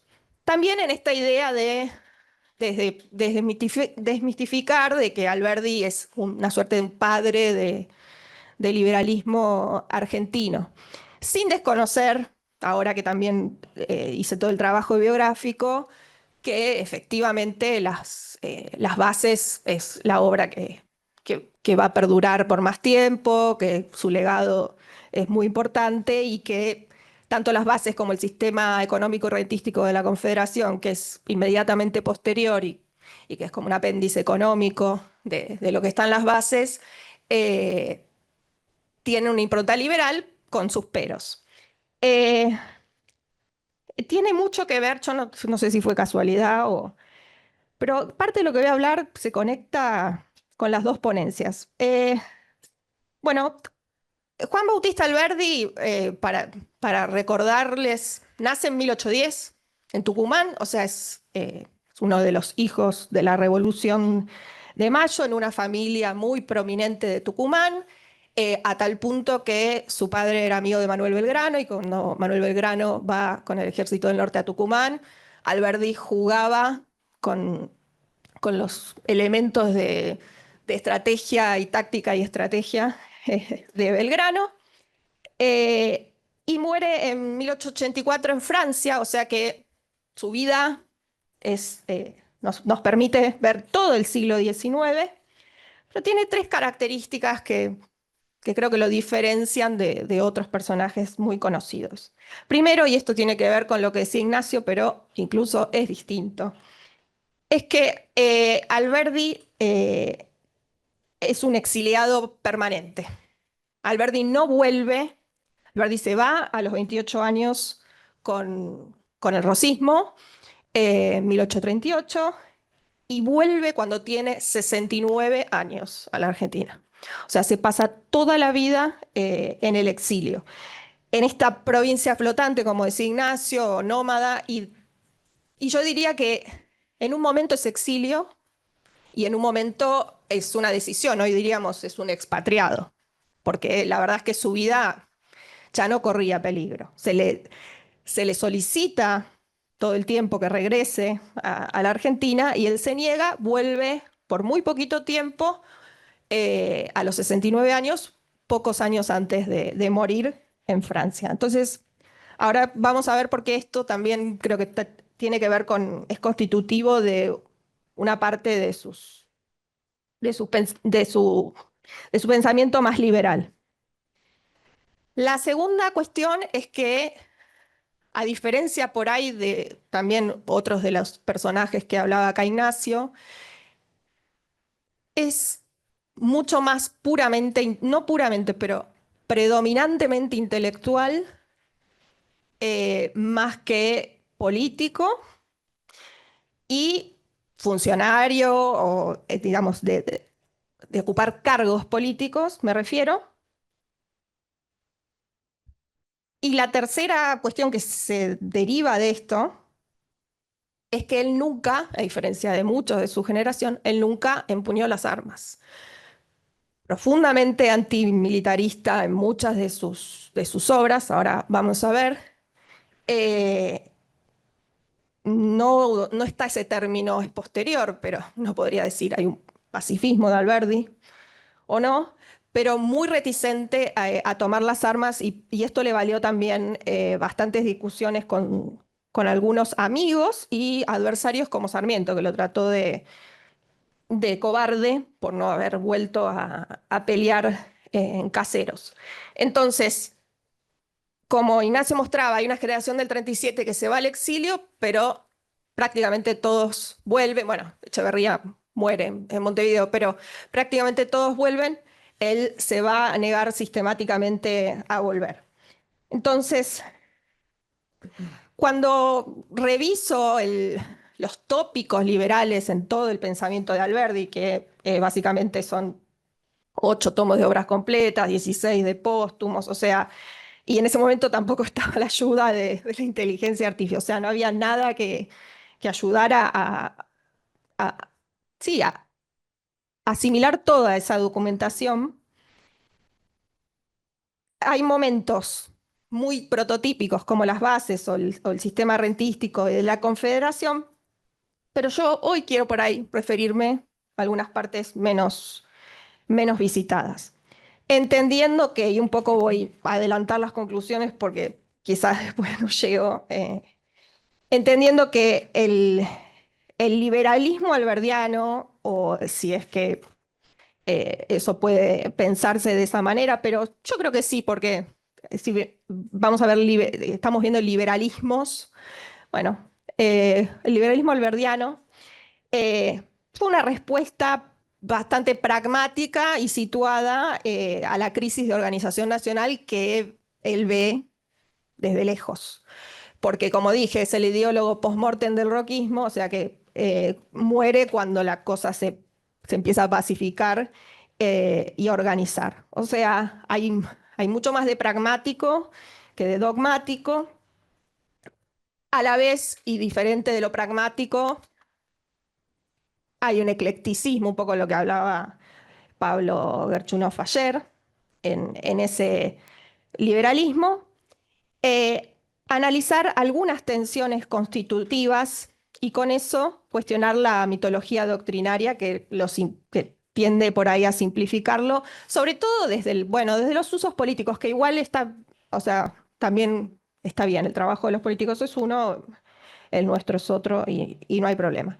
Las tensiones constitutivas en su liberalismo ya las han analizado bastante y mejor que yo. Las voy a nombrar algunas y voy a profundizar en las que me parece que quizás no se prestó tanta atención. La primera y más común y un poco en otras ponencias se dijo y no inventamos nada, es la tensión que hay entre libertad y orden. Ustedes saben, o si no recuerdan, en las bases de Alberdi hay toda una propuesta de gobierno que él dice es un gobierno republicano, pero con un matiz de fuerza que él propone, bueno, tendríamos que tener reyes con nombres de presidentes, ahí hay una tensión entre un poder político que tiene que ser fuerte, pero que va a estar limitado, obviamente, por las cámaras y por una Corte Suprema. Hay también una tensión entre lo que él ve que es el desorden, que cree como que es constitutivo del Río de la Plata, y cuánto de ese desorden necesita de alguna manera un gobierno fuerte. Esto ya me parece que ha sido muy trabajado. Después está la tensión, que esto trabajamos mucho en la facultad, entre romanticismo y liberalismo, que por ahí habla un poquito el joven Alberdi, el joven de la generación romántica, justamente cuando vive todavía en Buenos Aires, publica uno de sus primeros textos políticos más importantes, el Fragmento Preliminar al Estudio del Derecho, en 1837, y es un texto que provoca también un amplio debate en el momento y después en todos los filósofos, historiadores que lo han analizado Alberdi, por la tensión entre elementos románticos, esto es la búsqueda de la esencia, de lo nacional, de las características particulares, de una especie de voluntad que guía a la historia, versus los fundamentos más racionales que por ahí tienen que ver con la tradición heredada de Mayo. También provoca una polémica grande porque tiene una visión sobre Rosas que para algunos es justificatoria o prorrosista. Bueno, también puede haber una tensión entre liberalismo y conservadurismo, entre Estado y mercado. Esto tiene mucho que ver con, por ahí, con pensar lo del presente. Una de las cuestiones más obvias de la crítica que se puede hacer a la revalorización que hace el gobierno de Milei de Alberdi es que finalmente Alberdi estaba creando un Estado, estaba proponiendo expandir las instituciones estatales, reforzarlas. El mercado en parte tenía que regularse solo o había que romper las cadenas del colonialismo español en su visión, pero había ahí una idea de Estado que esto de más, no sé si libertario, anarquista, de destruir el Estado, bueno, esto también se ha dicho, creo que lo han dicho otros historiadores también en diversos medios. Bueno, hay otras tensiones más. Yo acá quiero profundizar en la primera, que tiene que ver como que, no sé si otra vez, no sé si es casualidad o no, pero junta un poco lo que las dos ponencias. Porque es un rasgo de Alberdi que yo no voy a decir que es puramente liberal, pero que de alguna manera se mantiene como no se mantienen otros y que constituye no solo su pensamiento, sino su decisión de vida y también, bueno, también hay una cuestión emocional, pero creo que su decisión de vida también. Él lo pone en términos de la libertad de expresión y el exilio, a decidir vivir en el exilio o expatriado, eh, es la base de la posibilidad de tener esa libertad de expresarse, que no utiliza ese término, pero que podríamos pensarlo en los términos que lo planteaban en la primera ponencia del pluralismo. Bueno, voy a empezar a profundizar un poco en ese tema. La ponencia se llama Palabras de un ausente. Esto es un texto que él escribió, que no es tan conocido, que es de 1874. Él está en París, ya pasó la guerra del Paraguay, donde él toma una postura muy crítica del gobierno de Mitre, de la guerra en sí, y defiende explícitamente a Francisco Solano López. Eso le vale ser llamado como traidor a la patria. Su hijo, algunos políticos de Tucumán insisten en que él regrese a Argentina, él dice que no, tiene miedo, porque ha sido llamado como traidor a la patria. Y tantos años de esta distancia física y emocional, su ausencia, estas palabras de un ausente, se convierten en una categoría de pensamiento. Eh, y son constitutivas de lo que él entiende como el ejercicio de la libertad, que es otra vez la libertad de expresión, la libertad de prensa, o sea, es el liberalismo que solo se puede construir si no está en la Argentina. Dice, la ausencia es el precio a pagar por la libertad, mi larga ausencia me ha dado la costumbre de la libertad y cierro ahí las comillas, ahora voy a volver, no es solo un hecho eh, biográfico, sino que también puede ser pensado como una estrategia política deliberada que le permite a él alcanzar una especie de pureza moral o ideológica que en Argentina se pierde a la visión de él, porque uno podría otra vez preguntarse si, como en la primera ponencia, si en realidad eh, esta falta de pluralismo no es constitutiva del régimen liberal o de la política en sí misma. Él sí va a hablar de tolerancia, por eso digo, no usa lo de pluralismo, pero sí va a hablar de tolerancia. Pero entonces le sirve como una estrategia de moral, de juez moral que no está contaminado por la práctica de poder en Argentina, a diferencia de todos los de su generación, es algo que él resalta y que en algún punto lo diferencia. Acá también, cuando pensamos en los usos de la historia, pienso que quién silencia a Alberdi, y creo que es a la tradición liberal es la que lo silencia, no la tradición liberal, sino un liberalismo que es el liberalismo mitrista. ¿Por qué Alberdi, un poco también el libro empezaba con ese gancho para el público? ¿Por qué Alberdi no tuvo su feriado? ¿Por qué Alberdi quizás no tiene tanto, no es tan conocido para la gente?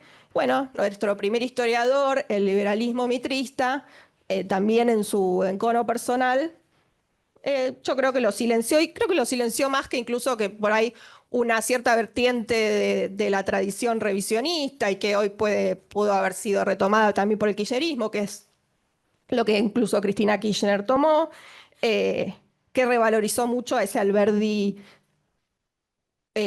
opositor a la guerra del Paraguay y algunos escritos económicos de Alberdi, aunque pueda ser difícil de creer, sobre todo los que son críticos de la deuda.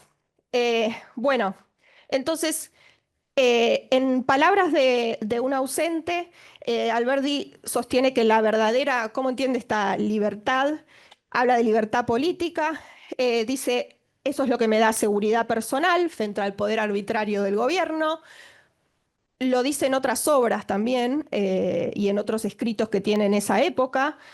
Eso podría ser un tópico como extremadamente liberal. El exilio es una forma de preservar esa libertad. Dice, yo dejé mi país en busca de la libertad de atacar la política de su gobierno, cuando ese gobierno castigaba el ejercicio de toda libertad necesaria como crimen de traición a la patria. Dice, durante mi ausencia no he cesado de hacer de esa libertad y de sus condiciones de existencia el estudio favorito de mi vida. Y un poco chicanea directamente a Mitre y dice un poco también, y refleja un poco lo que se explicaba en la primera ponencia. El primer inconveniente que hallamos al general Mitre para ser jefe de un partido liberal es que no entiende con precisión qué es la libertad. Bueno, y después tiene una frase, la última que voy a citar, que es muy gráfica. Dice, confieso que mi amor por la libertad no es un amor platónico. Yo a la libertad la quiero de un modo material y positivo, la amo para poseerla, aunque esta expresión escandalice a los que no la aman sino para violarla. Está hablando de Mitre y de Sarmiento directamente. Eh, Al tener que hacer la biografía y leer todas sus obras, yo sí advierto que y lo puedo afirmar y defender en otros textos, que esta defensa de la libertad de expresión es una constante en su vida, y es inescindible del exilio, de la experiencia del exilio que después se vuelve voluntario y una expatriación. A mí, o sea, cuando alguien puede decir, bueno, hay una tensión entre liberalismo y conservadurismo, entre libertad y orden, de golpe Alberdi va a defender la monarquía, de golpe la república, de golpe va a defender a Francisco Solano López, que no, no tenía mucho que ver con lo liberal, ni siquiera había prensa libre, o sea, todo lo que acá está diciendo no pasaba, pero digamos que 90-10 hay bastante de eso, y me parece también que otra vez, si para un libro o para pensarlo con la realidad y con algún tópico de divulgación, nos habla bastante de la Argentina de hoy. O sea, también, bueno, en la primera ponencia se abordó por otro lado, pero bueno, es lo mismo. Él no puede, de alguna manera, acostumbrarse a que opinar distinto sea ser considerado un traidor a la patria. Y bueno, me parece que eso nos interpela.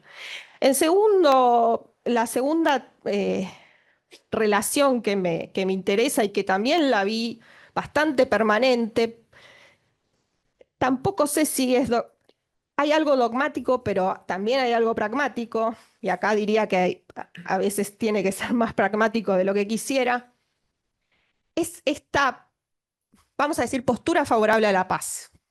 Porque, como dije, pacifismo, o sea, estoy muy tentada de usar pacifismo, pero mis maestros de historia conceptual me dirían, no, porque el término no existe.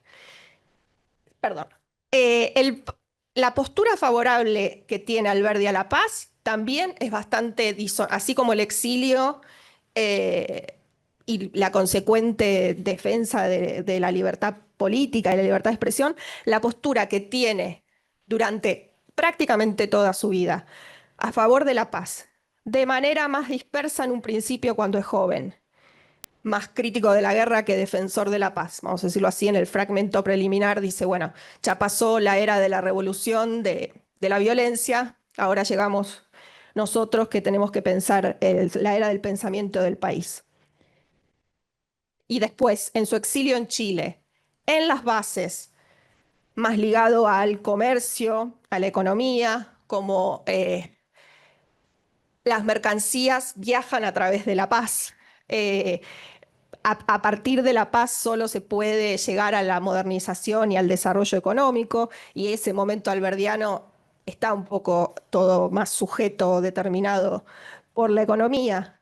Desde ahí, desde que es joven, pasando por su exilio en Chile, más americanista, pasando luego por su momento cúlmine de las bases y el sistema económico rentístico. Luego, opositor a la guerra contra Paraguay. Y ahí, publicando, no, perdón, porque es póstumo, elaborando un ensayo muy conocido y que fue retomado por esta tradición más nacional popular, El crimen de la guerra. Lo publica póstumamente. Hay una especie de concurso en Europa, él está exiliado en París, para escribir sobre la paz, y él escribe un tratado a favor de la paz. Otra vez la vuelve a ligar a la modernización, el desarrollo económico, y además lo que dice hace una crítica a la guerra como forma de vida constante en América del Sur. Es para un público europeo, pero dice que, bueno, eso es como un resabio colonial, dice, es el suelo abusivo de la guerra. La guerra termina siendo una forma degenerada de gobierno, una excusa, dice, para que haya un gobierno autoritario, un gobierno no liberal, o sea, que coarte las libertades. Esa postura favorable a la paz mm, es minoritaria entre su generación. Como digo, esto es algo más típicamente alberdiano y que después también lo proyecta globalmente. Hace unos meses presenté un poco el libro en San Andrés y conversaba con Eduardo Zimmerman y me dice, acá hay un tema, la proyección global de Alberdi. Bueno, no sé si alguien lo quiere escribir, pero El crimen de la guerra es un ensayo que se presenta para este concurso sobre la paz en Francia.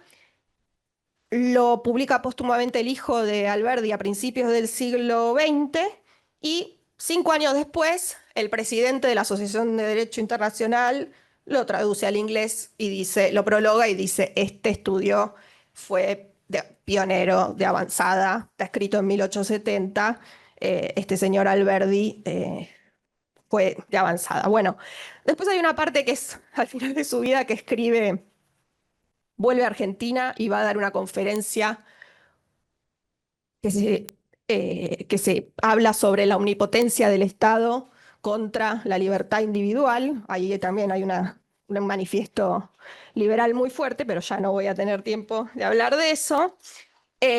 Sí, yo pido, sí, ya redondeo, pido disculpas, pero la verdad es que el pensamiento de Alberdi es muy largo, muy fructífero y hay tantas cosas para decir con respecto a la libertad, pero bueno, dije las que pude.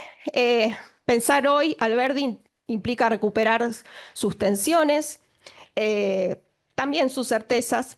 Su figura nos recuerda que el liberalismo en América Latina no es una doctrina cerrada, es una estrategia de supervivencia política frente a la anarquía, la guerra, la tiranía. Eh, También hago un paréntesis acá. Otro tópico que se podría tomar sobre el liberalismo es las ideas fuera de lugar. Es una discusión que apareció en Brasil en el siglo XX sobre en qué medida las ideas liberales que nacieron en Europa tienen algún sentido o cómo gravitan en contextos totalmente distintos, como en América. Hay un Alberdi que obviamente no conoce este debate, pero que habla de la no adecuación de las ideas liberales a la realidad sudamericana. Eh, y bueno, Palabras de un ausente es también una metáfora del destino de este pensador americano que intenta reconciliarse con su patria, no puede, eh, pero hace de esa ausencia, no sé si no tanto una defensa doctrinaria del liberalismo, pero sí una forma de presencia moral eh, y de estabilidad emocional, porque él le daba mucho miedo volver. Su liberalismo no fue un dogma, es una pregunta. Para las preguntas que quedan no hay tantas respuestas, pero bueno, creo que sigue interpelándonos hoy. Gracias.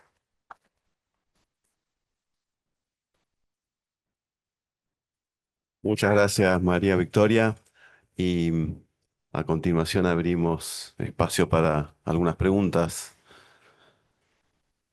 Gabriel, vamos a ir tomando 3 o 4. Sí, una pregunta para Leandro, que me pareció muy interesante la postura, pero dado que vos hablaste de América, te pregunto si en algunas otras experiencias americanas de ese periodo hay pluralismo en el liberalismo, ¿no? O sea, no sé, Estados Unidos después de la reconstrucción, ¿no? O Ujú. blancos y colorados en Uruguay, pero recién en el siglo XX. Entonces, pues, digo, además son dos lugares donde hay una hegemonía total de un partido político en esa época, ¿no? Y el otro no gobierna. Entonces, casi. Entonces, si existe, o si, digo, si esto es una excepcionalidad Ujú. argentina o es algo que en realidad es el liberalismo de la época en América. Ujú. Y una pregunta, una cosa que no termino de entender de lo de Ignacio. Porque es como, por un lado, la prosopografía habla de los exiliados, ¿no? Pero después hablaste de la generación del 37. Y sin embargo, ellos deben ser una minoría dentro de esos exiliados, ¿no? Entonces, te pregunto ahí si no es, Alberdi y Sarmiento siempre se da mucha importancia, pero cuánto, pues, perdón, me puse a pensar en esto de memoria, pero yo qué sé, los que hicieron la Constitución del 53, ¿no? No sé, Gorostiaga, Derqui, Ferré, Leiva subiría del Carril. todos estuvieron exiliados, creo, o casi todos, pero ninguno es de la generación del 37, ¿no? O sea, digo, me parece que la experiencia del exilio es muy convincente, pero ¿por qué el 37 si en realidad lo que son es federales, unitarios, qué sé yo? Pero ninguno, salvo Gutiérrez, creo, si no me equivoco, no hay ninguno bueno, y el texto de las bases, ¿no? Pero no hay ninguno en Santa Fe en ese momento fundacional de la República Liberal que sea, que sea de esa generación, ¿no? Entonces, ahí digo, si la experiencia del exilio no es algo mucho más grande, que a mí me parece súper convincente, pero el link con la generación del 37 menos, me pareció, como pregunta, ¿no?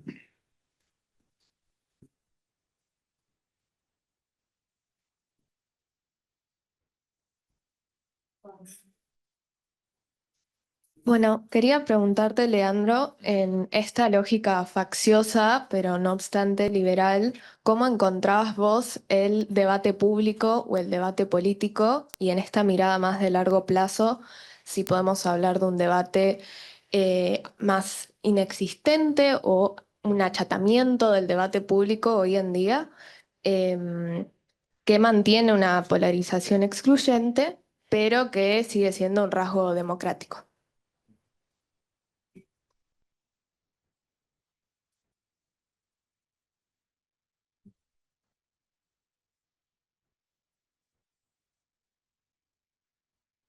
Tengo una pregunta corta para Leandro en relación con lo del pluralismo. Em, si más allá de esa polarización excluyente que vos ves en fines del siglo XIX y principios del siglo XX, no encontrás como denominadores comunes, ¿no? Digo, hay una lógica, una lucha, una lógica facciosa a la hora de pensar la política, pero aún así hay como una especie de, y todos se llaman liberales y todo eso, pero aún así hay denominadores comunes a la hora de pensar la política de gobierno, por decirlo de una manera. Ferrocarriles, inmigración, escuela como motor del progreso, ¿no? Entonces, ¿cómo combinar no sé si consenso liberal con lo que vos planteás en relación con la polarización, ¿no? Y si ves alguna diferencia cualitativa entre esa polarización excluyente del siglo XIX y la que vino en el siglo XX, ¿no? ¿Cómo marcás ahí la tensión entre pluralismo y liberalismo? O sea, si crees que es lo mismo, que es la misma polarización, no por las mismas causas, obviamente, ¿no? Pero ¿qué diferencias marcarías entre las polarizaciones a lo largo del tiempo? Sí. Una pregunta para Ignacio respecto a la selección. Me da mucha curiosidad si quizás podrías explicar cómo identificaron a alguien que es exiliado y a alguien que no es exiliado, como si es una autorreferencia, si dijiste que en el censo de Chile los registraron como exiliados, ¿no? Especialmente porque me interesa pensar la circulación de personas y quién es un exiliado y quién no lo es y apareció, si no estoy mal, en uno de los lugares de mayor presencia en Chile, en Copiapó, que ahí es el sector minero, súper pujante, muy ligado a Cuyo. Entonces me preguntaba cuánto de eso quizás es gente que circula, digamos, ¿qué define que es un exiliado y que no es un exiliado? En las bases que ustedes construyeron y también respecto a los números de los que volvieron, que dijiste al principio que eran 900, pero los que volvieron civil, ¿bien los números? Los casos tuyos, pero los que volvieron como 300 más o menos. Bueno, eso, como que si saben que si los otros no tienen datos o, no, o, digamos, no saben si volvieron o se quedó o es una cuestión de datos. Y por último, sí hay en esta, digamos, yo pensaba un poco en la época muy de la independencia, que es muy, digamos, hace muy poquito, ¿no? En donde se educaban las élites y era muy común, ¿no? Y en la última época colonial, la circulación, ¿no? Los que se educaron en Chuquisaca, digamos, los que era algo muy común para las élites educarse en otros lados. No en una situación de exilio, pero sí en una circulación. Digamos, estoy pensando en una especie como de redes intelectuales entre todos estos lugares que ahora son naciones limítrofes, pero hasta hace muy poquito eran todos parte del mismo imperio, ¿no? Entonces. Pero, ¿era considerado otro lado? Chuquisaca. No, por eso, esa es la pregunta, como si hay como una especie de entramado de redes previos sobre las que se construye este exilio, que, digamos, de los intelectuales de educación, o si ves como cuestiones muy distintivas nuevas, o si ves como. Si quieren ir contestando estas primera ronda. Bueno, eh, gracias por las preguntas y por el interés. Em, a ver, con relación a las preguntas de Gabriel y de Camila, creo que se relacionan en algún punto. Em, yo lo que quiero argumentar, lo que quiero subrayar es que la vida pública en la Argentina liberal es poco pluralista, más que el pluralismo no sea un principio doctrinario visible en nuestro liberalismo. Sí creo que en comparación con otros casos hispanoamericanos, bueno, no es un argumento ni mío ni original este, ¿no? Pero pensando en México, pensando en Venezuela, pensando en Colombia, pensando en Chile también, allí donde hay una tradición conservadora más potente, eh, por una cuestión de diferenciación política que también puede ser doctrinaria, quizás uno encuentra ahí una versión doctrinaria del liberalismo, al menos en contra de la iglesia, a favor del pluralismo, creo un poco más visible, ¿sí? Pero más allá de ese tema, yo lo que quería enfatizar era la aparente contradicción, si uno lo toma justamente desde una perspectiva doctrinaria, que un consenso ideológico prácticamente unánime, donde todos se dicen liberales, aunque esas definición de liberal tenga especificidades particulares, pero donde todos se dicen liberales, es donde hay consenso ideológico y ese consenso ideológico es liberal, la política tiene una polarización excluyente. Creo que ese es el fenómeno que a mí me interesa destacar, ¿no? Es decir, que hay una polarización entre liberales y conservadores, no es sorprendente, que incluso lo sea excluyente, me parece que es más un fenómeno a atender que en donde todo el mundo dice compartir y hacer lo que hace en nombre de lo mismo que la Constitución Nacional, la vida política tenga esa tendencia a la polarización excluyente. Y creo que no es una contradicción, porque justamente compartir el símbolo, en vez de tener símbolos diferentes, puede incentivar una disputa excluyente. Yo en ese sentido, no, lo de faccioso lo entiendo, también en relación, no conozco tu nombre, perdón, eh, lo entiendo, pero me parece que, es decir, ¿por qué lo entiendo? Y me parece hasta útil y razonable, porque justamente si no hay diferencias doctrinarias, ideológicas, definir los conflictos políticos como facciosos nos permiten pensar que es una mera disputa por el poder.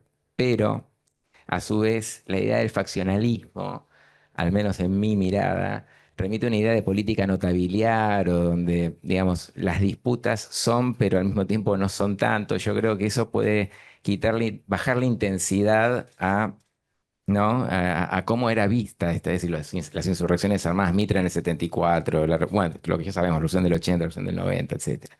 Entonces creo que ahí hay más que faccionalismo, ¿sí?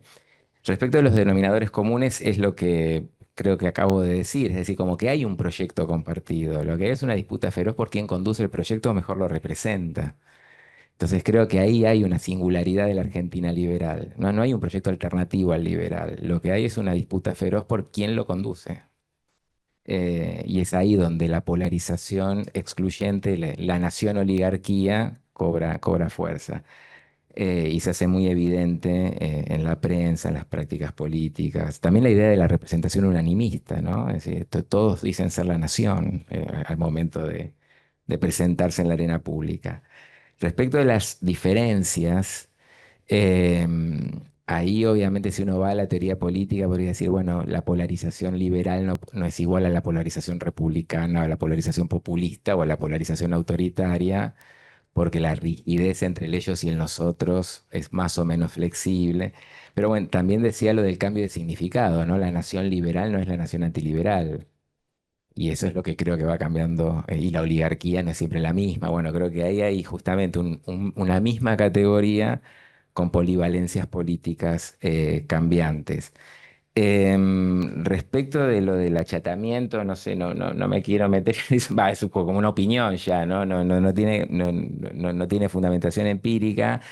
Yo el punto que quería destacar es que sí, porque es para matizar lo que puede pensarse como una mirada normativa de mi parte. Lo que yo digo es que si uno apuesta a una democracia liberal, el pluralismo viene en el paquete, digamos. Entonces, si no está, podemos llegar a la conclusión o que la democracia liberal por alguna razón en el país no funciona, y es ahí donde yo creo que como forma de convivencia política que la tradición liberal en el largo plazo algo tiene para explicar.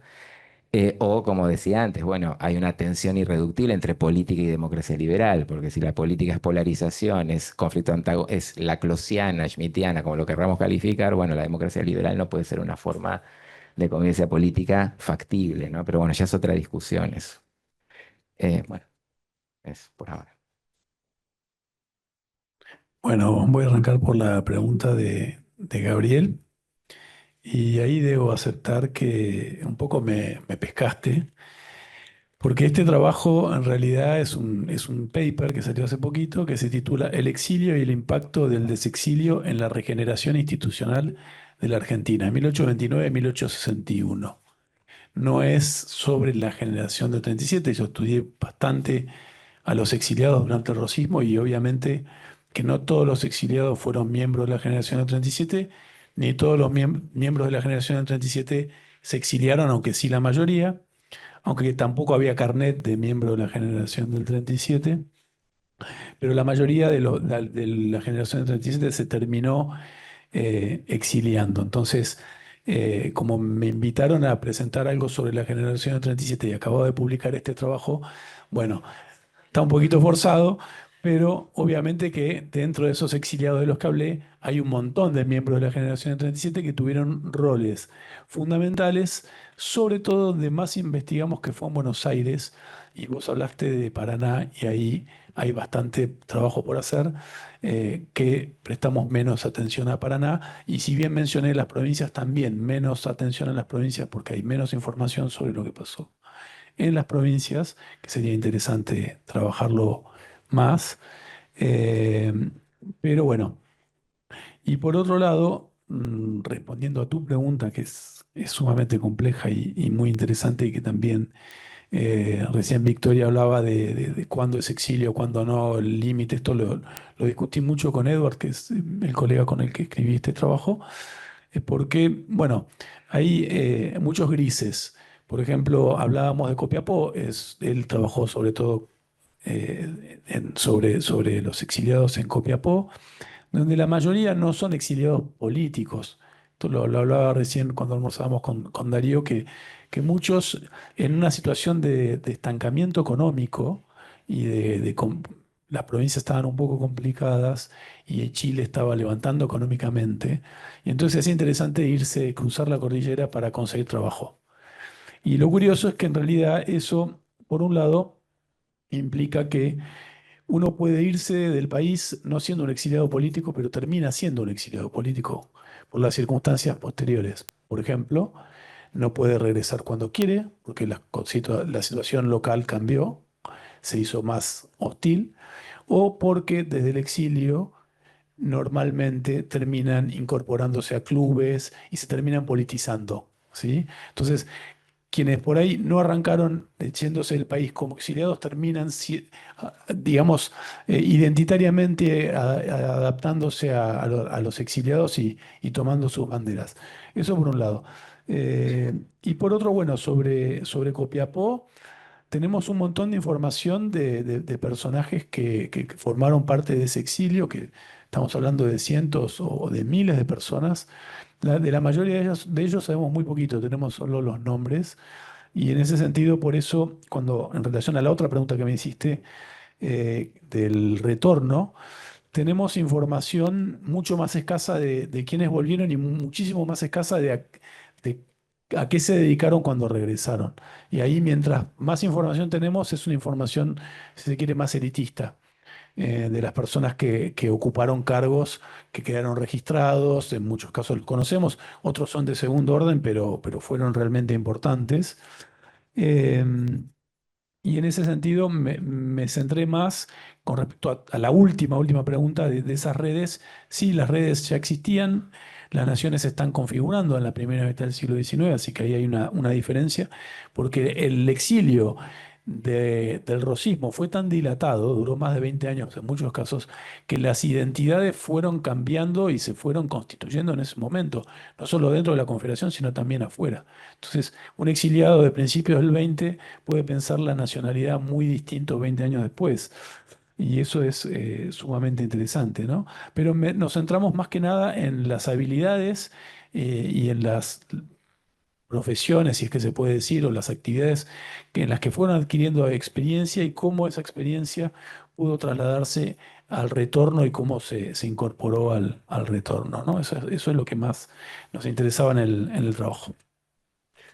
Gracias. Tengo que dar lugar para que no digan que en las jornadas de historia de la Ditela no hay esencia democrática en cuanto a dar lugar a preguntas de los presentes y de los conectados.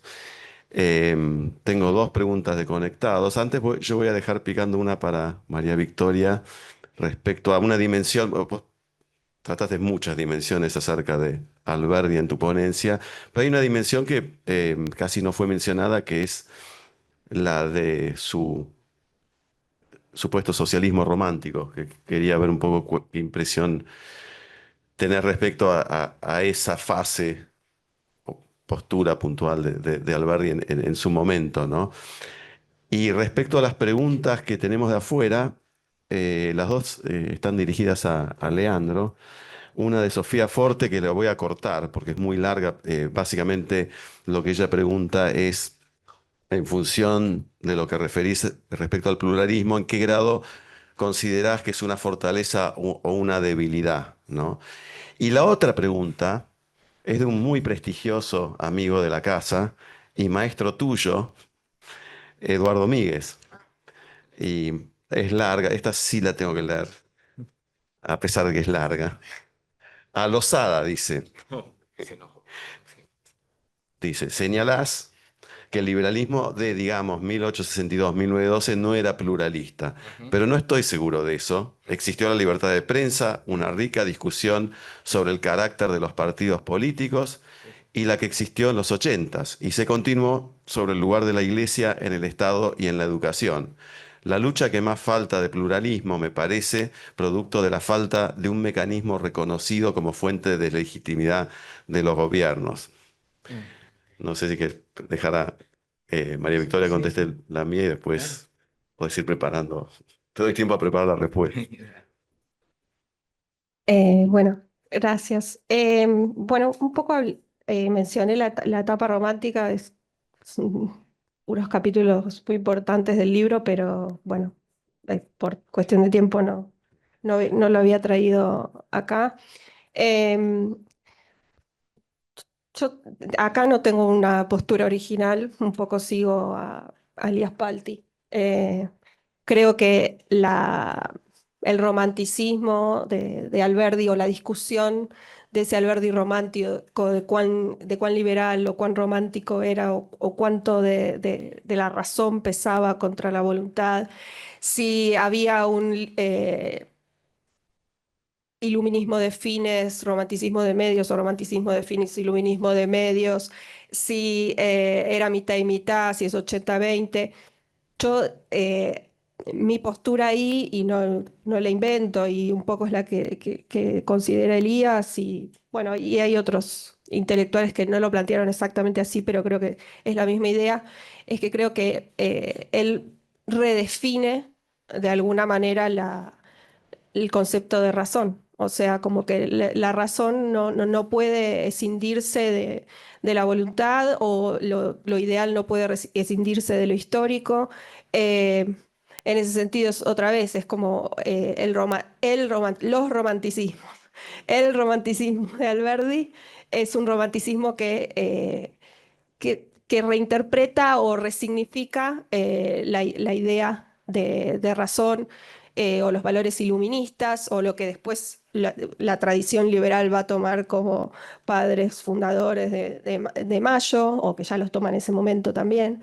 Entonces, yo tengo esa postura, y un poco, aunque en el libro, por ahí el registro de la ponencia y el registro del libro es de divulgación, y no tiene tanto que ver con otras investigaciones que por ahí llevo adelante.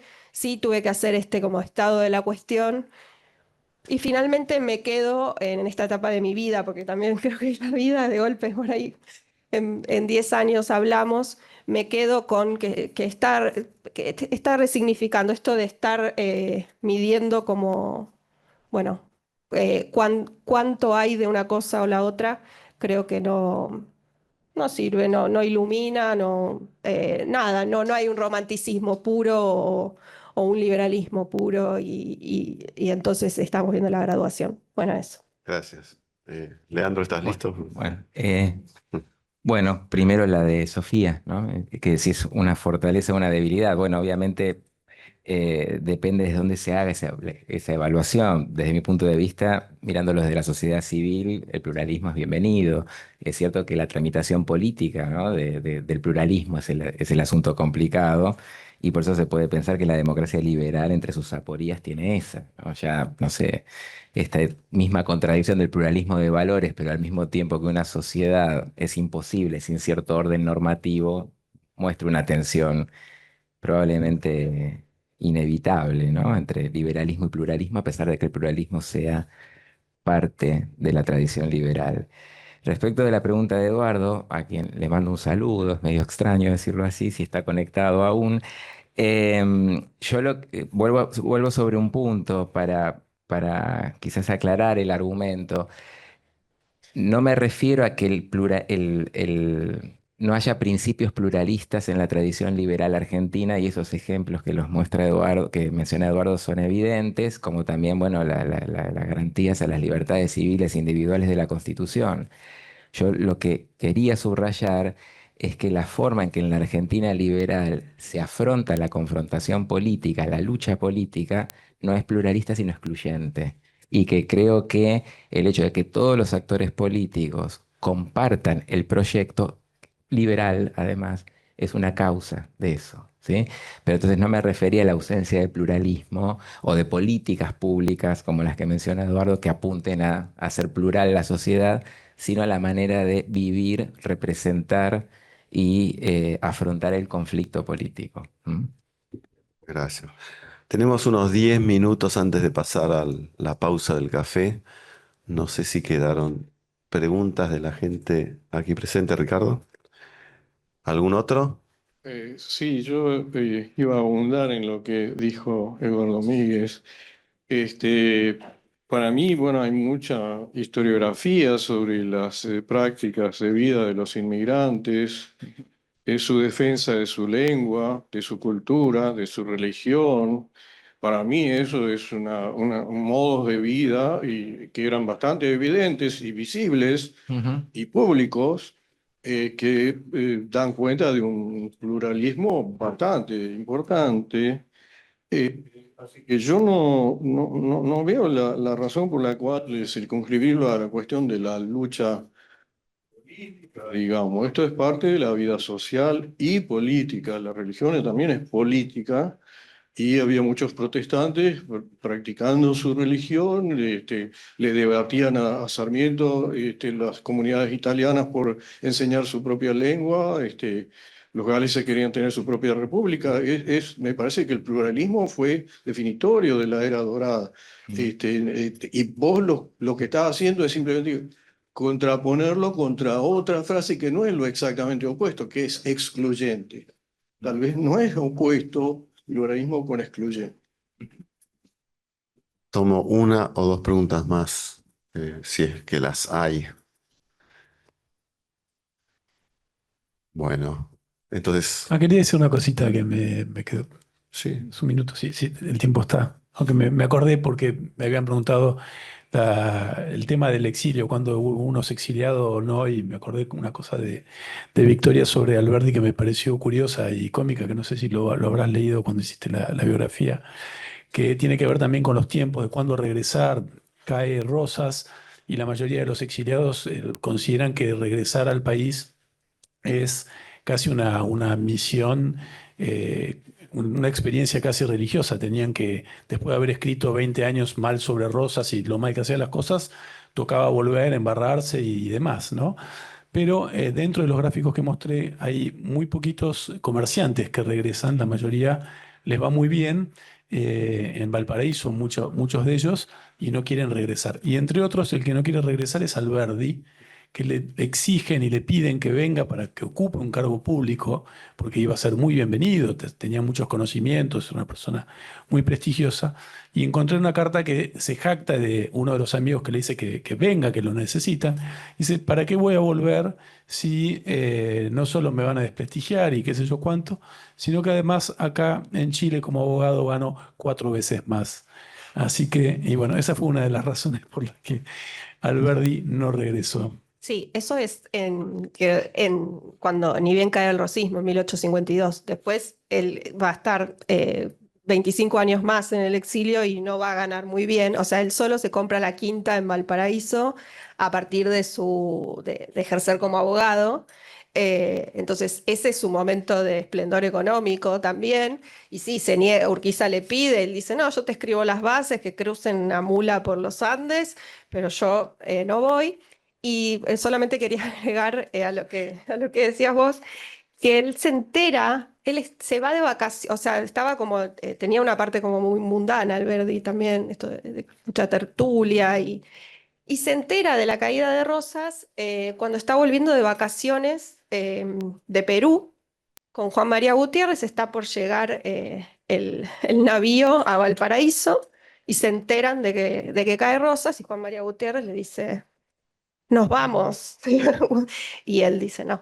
Y sí, sí, efectivamente, bueno, en la biografía está, en ese momento su respuesta tiene que ver, o su excusa, no sé, tiene que ver con el dinero. Después sí acepta, le acepta a Urquiza ser representante diplomático de la Confederación, un representante bastante pobretón, y ahí en Europa empieza como una parte como más, le dicen el diplomático jesuita porque es como el diplomático pobre al lado de Balcarce, que era como el diplomático de Buenos Aires.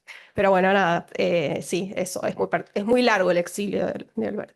Bueno, para cerrar la mesa, entonces queda pendiente la pregunta. No, es que coincido con lo que dice Ricardo, que creo que, bueno, lo decía el propio Ricardo, está en relación con las observaciones de Eduardo, es decir, si uno mira la sociedad civil y las garantías que el Estado ofrece a la sociedad civil, yo al mirar la sociedad civil de ese tiempo, coincido con que es una sociedad abierta, con capacidad de integración, es decir, tengo una mirada más optimista que pesimista, que las hay, ¿no? También sobre ese momento de la historia social argentina.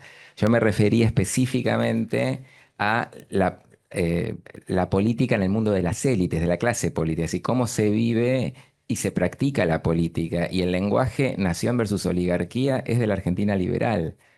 Y ahí hay una polarización que no encuentro otra forma de definir que excluyente, en el sentido que la oligarquía no es nación, sino que es un elenco de usurpadores que corrompen la Constitución y que por lo tanto es legítima expulsarlas del poder, incluso a través del levantamiento armado, y eso es Mitre en el 74 y es la Revolución del 90.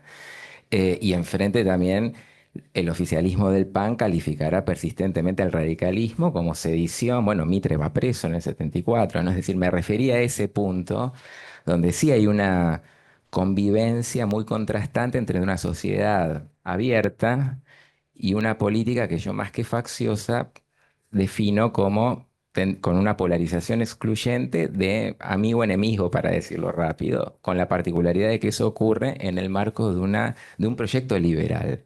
Entonces, la disputa por quién conduce ese proyecto liberal creo que está entramada por una polarización excluyente que después, como le contestaba a Camila antes, creo que cambian el significado de esas categorías, pero esas categorías perduran en la cultura política argentina y tienen su raíz ahí, no más adelante. Eso quise decir nada más, pero coincido, Ricardo, con lo que decís sobre la dinámica de esa sociedad en la que hay pluralismo, porque si no la sociedad argentina no podría haber tenido la inmigración que tuvo, en eso estoy de acuerdo. ¿Sí? Gracias. Yo quería, no tiene que ver tanto con Alberdi, pero me quedé pensando esto de la polarización excluyente de la Argentina liberal, y yo la corro un poco más atrás, porque en la década de 1860 eh, los términos que también es una polarización excluyente de Alberdi, perdón, el liberalismo mitrista y los federales que también se sienten liberales y que hay diversidad de prensa y de opinión pública, pero no libertad necesariamente, porque justamente Mitre cierra, después es él el que se levanta, pero en los 60 es él el que cierra los periódicos y el que mete preso a varios de los editores. Y pensando en América Latina me quedé pensando, porque también trabajé el caso de Brasil, hay algo interesante porque en Brasil, si bien es una monarquía y todo, es, esta cosa del pluralismo me parece que está más desarrollada, o hay más tolerancia en el mal sentido. Pero bueno, es... Bueno, muchas gracias a los tres, gracias a ustedes.